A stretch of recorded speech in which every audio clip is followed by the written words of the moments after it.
Yang doyan kulineran biasanya nggak bisa diem ya bos. Selalu aja nyari kuliner enak buat diicip-icip. Apalagi kalau jalan-jalannya ke Surya Kencana, salah satu surganya jajanan street food di kota Bogor. Kali ini ada bakcang yang wajib dicoba.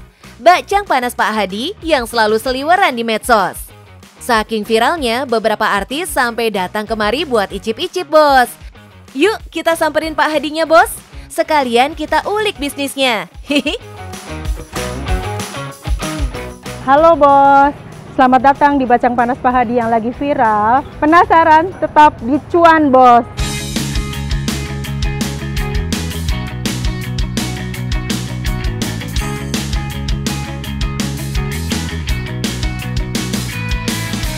Loh, piye toh? Namanya Pak Hadi yang punya perempuan. Gimana sih konsepnya? Itu nama suami saya. Oh, nama Misua tercinta toh yang jadi inspirasi usahanya. Orang jadi salfok ya Bu, dikira yang jual Pak Hadi langsung. Bu Atin ini berjualan macam-macam kuliner bos, tapi yang lagi hits adalah si bakcang ini. Bagi para bos yang belum familiar sama bakcang, bakcang ini adalah makanan tradisional Tionghoa yang terbuat dari beras ketan dan biasanya diisi dengan daging yang diikat dengan daun bambu.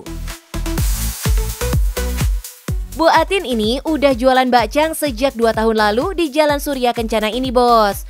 Doi ini menjual bakcang ketan dan beras ya bos, dengan beberapa varian isi daging ayam maupun sapi. Tapi yang jadi favoritnya si bakcang telur asin dan bakcang jando bos, yang dibanderol mulai dari Rp15.000. Sekilas mirip sama arem-arem, tapi pembedanya adalah bungkusannya yang pakai daun bambu, yang bikin aroma dan cita rasanya jadi sedikit berbeda dengan arem-arem. Isian bakcang juga punya daging lebih tebal dibanding arem-arem.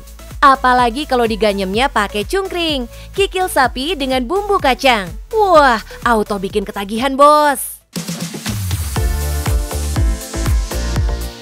Tiap hari, Doi bisa kedatangan puluhan bahkan ratusan konsumen ke kedai kaki limanya. Saking banyaknya konsumen beli, Doi bisa mengembangkan kedainya dari 1 jadi 3 kedai kaki lima yang tersebar di sekitar Jalan Surya Kencana. Untuk mengisi kebutuhan kedainya, Bu Atin sudah prepare dari subuh loh bos, demi mengolah si bakcang ini yang bisa memakan waktu 2 jam lebih. Setiap harinya, Bu Atin bisa memproduksi puluhan bakcang dan puluhan kilogram isian daging. Jadi kepo nih. Bu Atin belajar buat bakcang dari mana ya? Saya mengenal bakcang dari tahun 2010 dari tetangga saya, dan saya menjual bakcang halal di Jalan Surya Kencana. Jadi penisirin sama omset Bu Atin, boleh disepil nggak Bu? Berapa sih omset dari si bakcang ini? Ada sebulan ada. Wadaw, mantap pol omsetnya bos. Tembus ratusan juta dari kedai kaki lima begini. Gokil sih ini. Padahal dulunya Bu Atin ini cuma ibu rumah tangga yang terpaksa jualan karena gaji sang suami nggak mencukupi. Untuk menambah-nambah keuangan ekonomi dari suami. Gaji suami tahun 2000 masih 400.000. Desakan ekonomi bikin tangan Bu Atin gatel bos, ingin menambah pemasukan keluarga. Apalagi keluarganya Bu Atin dulunya berjualan kuliner Cirebon, yakni empal gentong. Dari modal awal Rp300.000, Doi mulai deh berjualan kuliner Cirebon. Dulu saya jualan di rumahan, ya, jualan nasi lengko, soto mie, empal gentong. Dari jualan di rumahan, Bu Atin pindah jualan ke Surya Kencana bos, hingga bisa beli ruko di sini. Mantap. Kalau mampir ke kuliner Cirebon Bu Atin ini, rasanya nggak ada yang gagal bos. Enak-enak semua, dan bumbunya medok banget. Mulai dari nasi lengko, nasi jamblang, sampai empal gentong.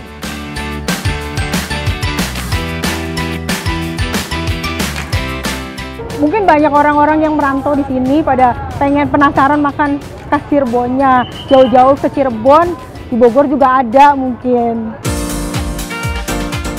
Makanya nggak usah heran kalau di sepanjang Jalan Surya Kencana bakal nemu tulisan usaha kuliner Pak Hadi.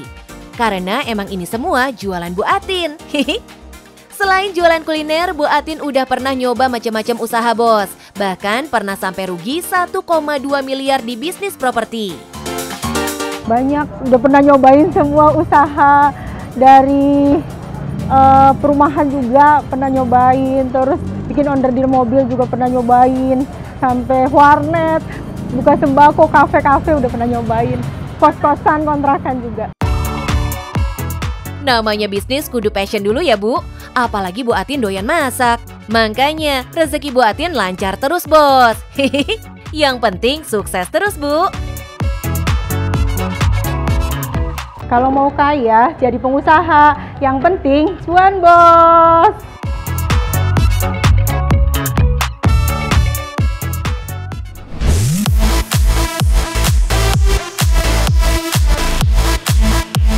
Bos, kalau kepala udah mulai rumit sama kerjaan, hati sesak dikejar target, yuk mari kita slowkan dulu. Healing kita lihat pemandangan indah sambil siang-siang ngemil kambing bakar. Widih, sangar banget nih cemilan kita hari ini bos. Kambing bakarnya dijamin jos rasanya karena kambingnya kelas 1.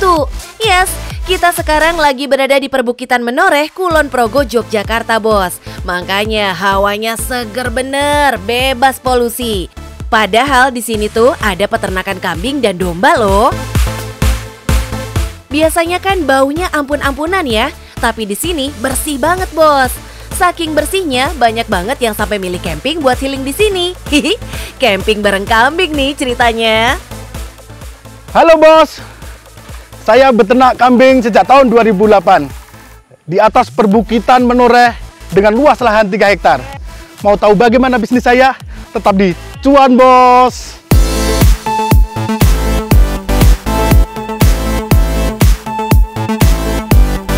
Wih, Pak Heri nih termasuk salah satu peternak kawakan di kawasan ini bos. Jiwa pengusahanya emang kuat banget, sampai pernah bikin bisnis properti, kerajinan, sampai rental mobil. Beternak kambing adalah kegiatan yang sangat menyenangkan sekali bagi saya.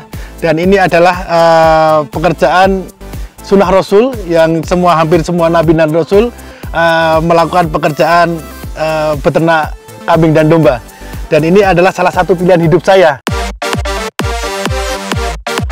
Dengan niat kuat, akhirnya jelang usia pensiun, Pak Heri menyulap lahan kosong seluas 3 hektar ini menjadi peternakan yang ciamik kayak gini. Biar estetik, bahkan kandang-kandangnya didesain model joglo panggung bos. Jadi kotorannya langsung jatuh ke tanah dan terurai. Dari manajemen kandang, kita harus perhatikan juga bagaimana kandang itu bisa mendukung tentang kesehatan hewannya. Amonia merupakan salah satu penyebab utama dari kegagalan berternak. Jadi dengan panggung ini kita akan konsentrasi amonia akan cepat terurai, jadi tidak berefek ke binatang ternak kita. Oh, pantes aja kambing dombanya Pak Heri sehat-sehat bener. Sampai waktu Idul Adha kemarin, ia dipercaya menyediakan sampai 4.000 ekor kambing buat komunitas muslim di Singapura. Mantap, Pak! Nah, Pak Heri bahkan punya rumah potong hewan sendiri yang semuanya dijalankan sesuai syariat dan higienis. Jadi si kambing akan tetap diburu di sepanjang tahun. Selain beternak kambing, Rajendra Farm juga punya program Edu Wisata Farm. Ini adalah program untuk menambah income yang stabil bagi kita selain kurban, akikah, sedekah, dan kegiatan agama lainnya. Ini nih cakep, paket wisata ini yang banyak diminati berbagai kalangan. Mereka bisa belajar beternak kambing dan domba, sekalian jalan-jalan dengan mobil khusus yang sudah disiapkan pengelola. Pengunjung akan diajak kenalan dengan kambing jenis sapera yang susunya bisa dikonsumsi. Juga kambing sanen yang tidak bertanduk. Lucu ya? Boleh banget kalau mau kasih makan langsung ternak gemoy ini. Nah, mereka yang jatuh cinta sama asyiknya suasana Bukit Menoreh, jelas aja pengen molorin waktu liburan. Terus sekalian camping dan outbound deh. Nggak usah pusing tentang logistik, bos. Di sini mah menu makanannya dijamin jempolan. Jos tenan. Sekalian nih, Pak Heri juga ngajarin anak-anak muda yang datang tentang cara breeding kambing dan domba. Biar lahir nih peternak-peternak muda yang handal. Nggak ketinggalan, tetangga kiri kanan juga diajakin semua, biar bisa cuan sama-sama. Cakep ya konsepnya. Untuk kegiatan reguler kita juga mengadakan kegiatan beternak, baik itu sistem breeding, kemudian ada juga penggemukan, kemudian juga ada perah. Beternak memang tidak bisa dilakukan sendiri, kita harus bekerja sama dengan berbagai pihak. Salah satunya yang terpenting adalah sistem kemitraan atau pemberdayaan masyarakat. Jadi di sini bagaimana kita mengupayakan bahwa yang sejahtera itu bukan di Rajendra sendiri, tapi di lingkungan Rajendra pun juga harus ikut sejahtera. Salah satunya bagaimana nanti kita akan berupaya memberikan pembelajaran ke mereka untuk beternak secara baik. Kemudian kita juga akan meminjamkan indukan. Juga yang terpenting sekarang ini adalah kita lagi berusaha bekerja sama dengan anak-anak SMA. Jadi dengan kemajuan zamannya seperti ini, kita harus memperhatikan mereka bahwa beternak adalah salah satu pilihan untuk selepas mereka sekolah. Pak, sumpah deh, penasaran sama omsetnya, konsep peternakan yang sekalian bisa buat liburan ini. Spill dong Pak, berapa sih cuan yang masuk? Kita hitung kira-kira paling tidak kita ada 10 M. Tapi ingat, keuntungan beternak ini tidak terlalu besar. Tapi kita main kuantiti. Wih, kudu salim sungkem dulu nih sama Pak Heri. Sukses terus sampai usia pensiun. Keren abis. Tapi ingat bos, semua kesuksesan ini bisa diraih karena Pak Heri selalu belajar dari kesalahan. Saya berusaha waktu itu dengan 179 ekor. Dan pada saat itu juga kegagalan pertama saya di situ. Kematian lebih dari 50%. Dan pastinya itu menjatuhkan mental saya untuk terus berbisnis.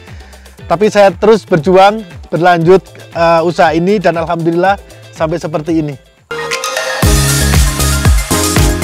Itu dia kuncinya bos, terus berjuang dan pantang menyerah. Sekalinya nyerah sama kesulitan yang muncul, ya udah deh, bye-bye kesuksesan.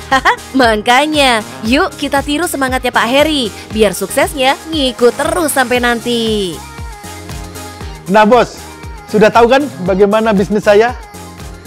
Dan yang saya sampaikan kepada para milenial, hargai semua prosesnya. Dan yang terpenting adalah cuan, bos.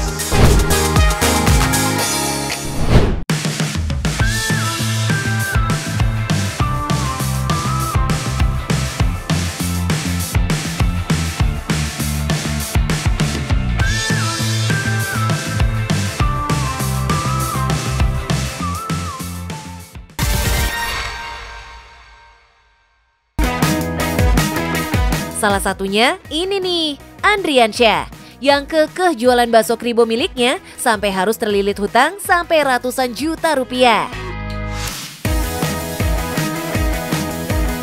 Tapi berkat ide kreatifnya, bakso prasmanan keliling pertama di Bogor ini bisa bangkit dan survive. Bahkan sampai bisa punya ruko nih bos. Penasaran sama kisahnya? Yuk kenalan sama pemiliknya bos. Halo bos. Dulu saya jualan keliling pakai motor roda 3 ini. Sekarang saya udah jualan di ruko ini. Penasaran? Tetap di Cuan Bos.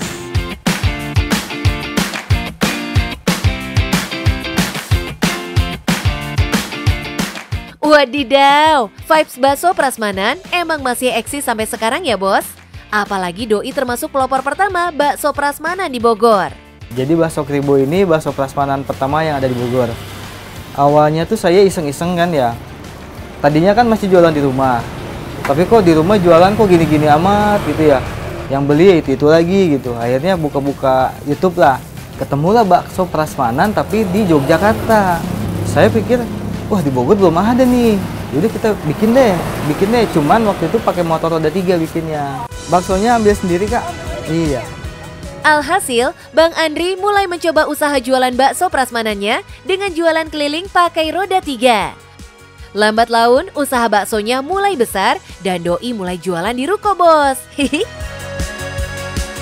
Sampai sekarang, langganannya masih konsisten datang kemari, bos. Karena penampakan bakso prasmanan emang berhasil bikin kepo netizen buat icipin rasa baksonya. Di warung bakso Bang Andri, banyak varian menu baksonya. Tapi yang menjadi favorit netizen adalah bakso telur puyuh dan kejunya nih, bos, yang dibanderol dengan harga Rp2.000 per buah. Murce banget nggak tuh, bos? Apalagi rasanya nggak kaleng-kaleng, bos. Komposisi baksonya 80% daging dan 20% tepung. Dalam sehari, mereka bisa memproduksi puluhan kilogram bakso. Kuah baksonya juga maknyos banget, bos. Rasa kaldunya berasa banget di kuahnya. Ada juga pilihan rasa kaldu cabai pedas yang bisa bikin lidah bergetar. Jangan lupa sama tetelannya ya, bos, yang bikin makin gurih rasa baksonya. Dijamin bikin lidah auto puas. Gak puas hanya berjualan bakso, Bang Andri coba merambah ke bisnis tahu gejrot.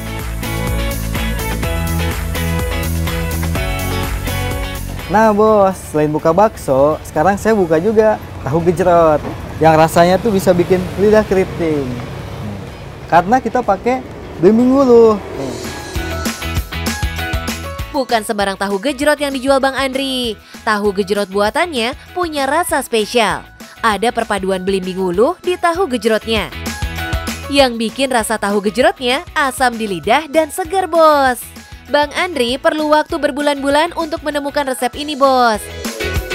Kalau melihat backgroundnya Bang Andri, Doi ini berusaha untuk menaikkan derajat keluarganya. Tapi sayangnya Bang Andri malah putus kuliah karena nggak punya uang buat bayar semesternya. Awalnya tuh gara-gara putus kuliah sebenarnya. Dulu itu kan saya kuliah, cuma pas waktu mau bayar uang semesteran itu, saya nggak pegang uang sama sekali. Waktu itu saya cuma pegang uang 600.000. Jadi yang 150.000-nya itu saya pakai buat cuti kuliah. Nah sisanya itu saya pakai buat modal usaha awalnya. The power of kepepet nggak tuh, bos? Doi lanjut usaha jualan bakso setelah putus kuliah. Dari belajar ke tukang daging di pasar sampai meracik sendiri baksonya nih, bos.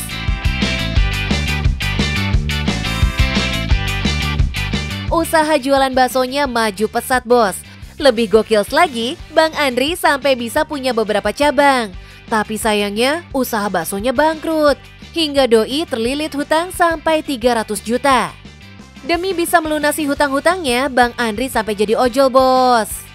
Kalau udah mikirin bakso tuh udah pusing ya. Saya sampai udah nggak mau lihat mangkok bakso, panci tuh udah nggak mau aja pokoknya. Tapi penghasilannya tidak cukup untuk memenuhi kebutuhannya sehari-hari dan membayar hutangnya, bos. Terpaksa sang istri menggadaikan cincin pernikahannya untuk diam-diam berjualan bakso lagi. Penghasilan dia itu sekitar 50 sampai 100 ribu. Terus saya jual cincin, gadein cincin nikah, terus ke pasar sendiri. Tapi siapa sangka, dari keinginan sang istri ini bisa berbuah manis, bos. Usaha bakso mulai bangkit dan penjualannya laris manis. Sampai sekarang berjualan bakso prasmanan keliling. Kerennya, sekarang Bang Andri sudah punya ruko untuk berjualan baksonya. Duh, jadi penisiri nih, bos. Kira-kira berapa ya omset baksonya Bang Andri ini? Boleh dibisikin nggak, Bang? Omsetnya ya alhamdulillah di atas 100 lah. Wadidaw, omsetnya mantul juga, bos. Bisa tembus 100 juta sebulan. Mantap. Meski omset udah ratusan juta, Bang Andri gak mau lupa diri, bos. Doi selalu aktif berbagi terhadap sesama. Ciamik deh, Bang. Sukses terus ya, Bang Andri. Bos, sebagai pengusaha, jangan ada kata menyerah. Terus berjuang dan berusaha. Yang penting, cuan, bos.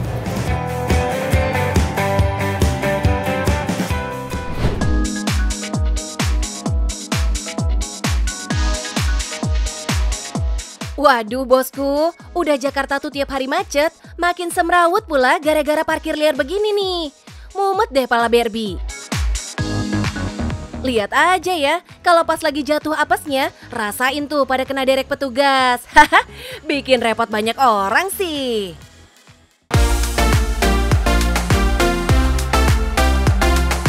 Nah, di tengah makin mepetnya lahan parkir yang nggak sebanding sama jumlah kendaraan, ada nih solusi parkir yang ciamik bos. Dijamin bikin kita nggak darah tinggi. Gara-gara mobil atau motor kita baret-baret karena desek-desekan di parkiran umum.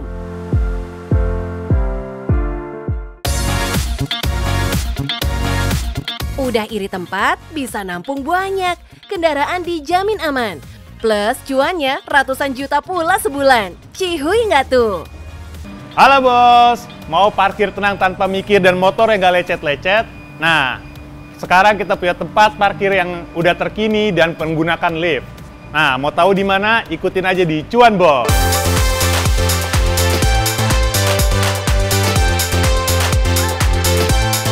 Yuk, kita melipir ke parkiran bertingkat 8 lantai di kawasan Gandaria, Jakarta Selatan. Parkiran canggih teknologi hidrolik ini dibangun oleh 5 sekawan, salah satunya Pak Unggul, di tahun 2019. Sempitnya lahan dan tingginya kebutuhan parkir di lokasi strategis jadi ide bisnis manis buat mereka. Dan terbukti deh, hasilnya cakep. Ada nggak sih solusi untuk men-solving problem ini gitu ya? Terus kemudian kita ngobrol sama teman-teman, kita ketemu juga ada yang, oh kita bisa bikin nih parkiran lift ke atas. Di luar tuh malah nggak ada, yang khusus untuk motor. Kalau misalnya mobil banyak. Yes, asik nih. Nggak cuma mobil, motor kan juga berhak bahagia ya bos. Makanya, sistem compact motorcycle storage alias parkiran motor yang ringkes ini langsung diserbu para pemotor. Nggak cuma di Jakarta loh, teknologi parkiran bertingkat ini udah nyebar ke seluruh kota besar di Pulau Jawa dan luar Jawa. Keren! Dari tahun 2019 sampai sekarang kita sudah sekitar 50 lokasi. Gitu. Termasuk juga yang kecil-kecil, untuk yang parkiran kecil-kecil lebih banyak lagi, mungkin dari sampai 100 mungkin sekarang.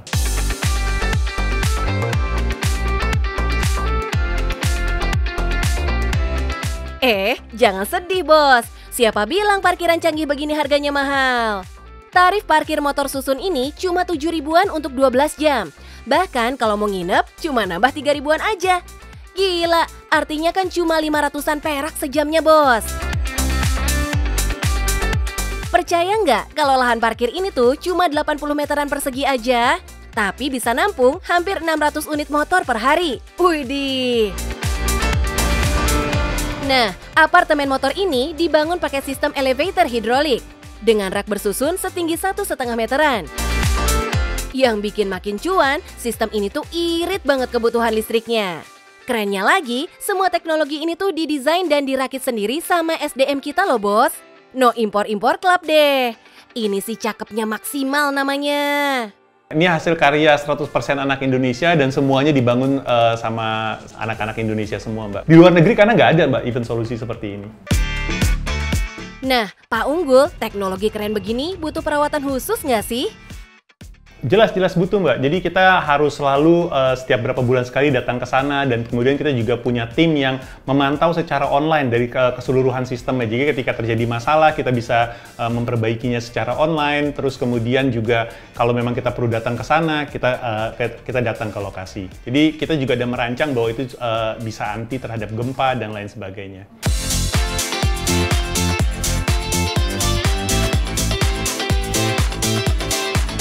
Cakep parah. Lagian jaminan motor aman lahir batin tuh bikin kita tenang bos. Udah dijamin gak baret, aman dari gempa, dan jauh dari tangan maling. Hihi.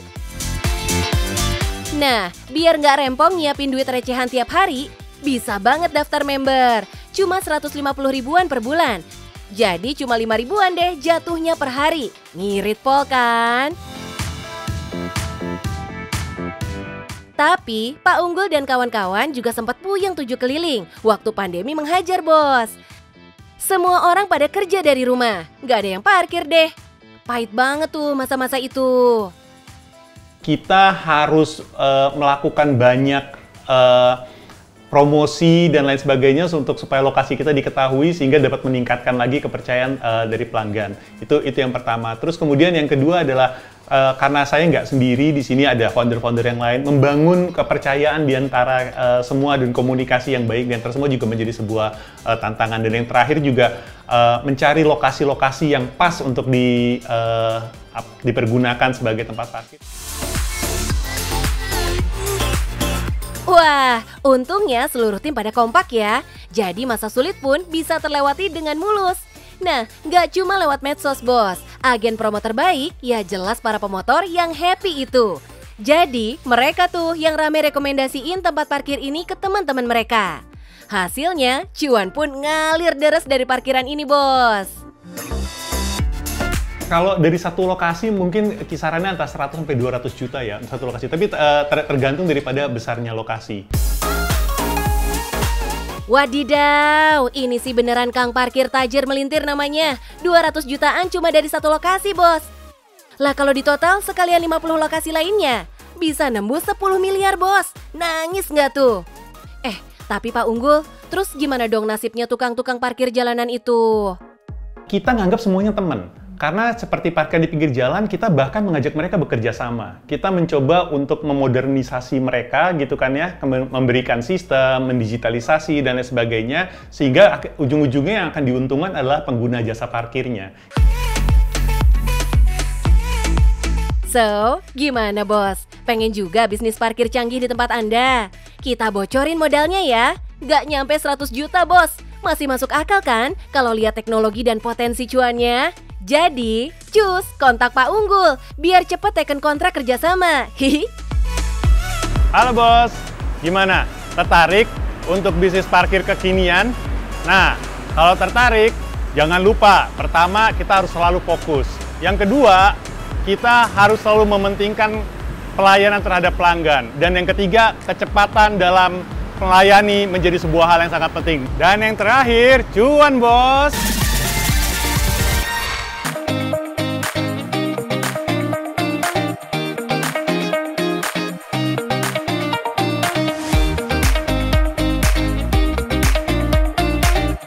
Mas, ini apa? Makaroni barbar. Ya. Apa yang paling favorit nih, Mas? Yang paling favorit makaroni basah, basreng kering, sama basreng basah. Oh, ada yang basah, ada yang kering. Ya. Boleh saya minta yang keringnya dibungkus, yang basahnya saya makan di sini ya? Ya, siap. Saya tunggu sini ya, Mas. Siap. Bos, seneng nggak kalau usaha atau bisnis yang kita miliki akhirnya bisa mendatangkan cuan yang lumayan? Bukan sekedar cuan buat kebutuhan sehari-hari, tapi benar-benar lebih, alias bisa buat ditabung, bos. Kalau duitnya cuma mengendap begitu doang, nggak seru ya. Kita bisa kok manfaatin sebagian tabungan yang kita miliki untuk mengembangkan bisnis atau malah mencoba usaha yang lain. Masih bingung caranya? Yuk, kita tanya Mr. Cuan. Gimana Mr. Cuan, enak apa kagak? Enak nih. Kami ini Mas ya? Alhamdulillah. Jadi lancar ya? Alhamdulillah rame Mr. Cuan. Alhamdulillah.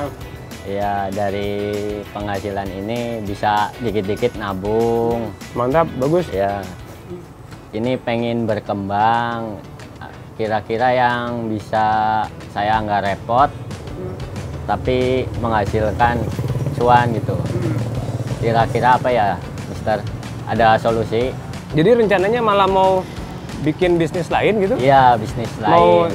coba franchise yang lain? Iya. Jadi Masnya fokus jualan di sini, Nah, tapi ada bisnis cabang lainnya? lain. Iya. yang bukan ini? Iya. Jadi nggak mau buka cabang ini, tapi pengen yang cari yang biar lebih santai? Iya. Oh, saya ngerti. Berarti Masnya pengen fokus aja di sini, satu cabang, tapi uangnya bisa bekerja, Iya. jadi nggak mengendap di tabungan. Nah, betul. Terus pertanyaannya apa? Tips untuk mencari bisnis franchise yang bagus? Iya. Oke, sebenarnya semua bisnis itu bisa kelihatan bagus atau enggak, memang pertama harus tervalidasi dulu.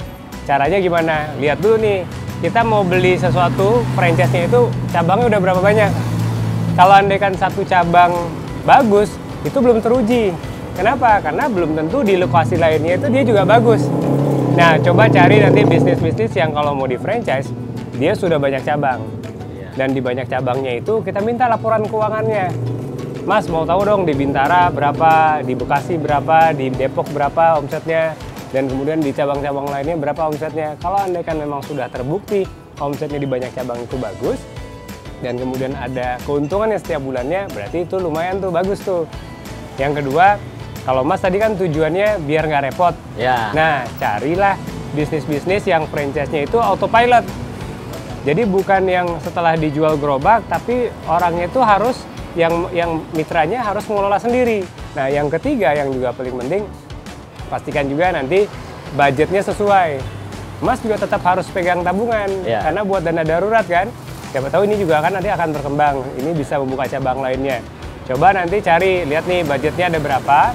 Pastikan, sekarang tuh banyak banget list kemitraan-kemitraan, mulai dari yang 5 juta, 10 juta, ada yang sampai puluhan miliar pun juga ada. Gitu, cari yang sesuai dengan budget. Tetap di zaman sekarang kan keadaan tuh lagi tidak menentu nih. Ya, lagi harus punya dana darurat. Jadi saran saya kalau mau cari bisnis yang mau di franchise, pastikan dia sudah ada beberapa cabang dan beberapa cabangnya itu punya penghasilan atau marginnya sudah bagus. Itu yang pertama. Yang kedua, juga pastikan yang autopilot yang bisa dikelola sama manajemen yang punya brand. Yang ketiga, pastikan juga jangan dihabiskan uang tabungannya untuk bisnis. Namanya bisnis itu peluangnya 50-50. Bisa bagus, bisa nggak bagus. Ya itu aja. Mungkin mudah-mudahan bisa jadi solusi. Ya. Tapi saran saya ya ininya bisa dikembangin juga, Mas. Ya. Terima kasih ya, Mister. Atas 3 solusi yang tadi, saya jadi mengerti gimana untuk bisnis ke depannya. Yang tips-tips yang Mister kasih akan saya cari-cari informasi untuk buat kedepannya.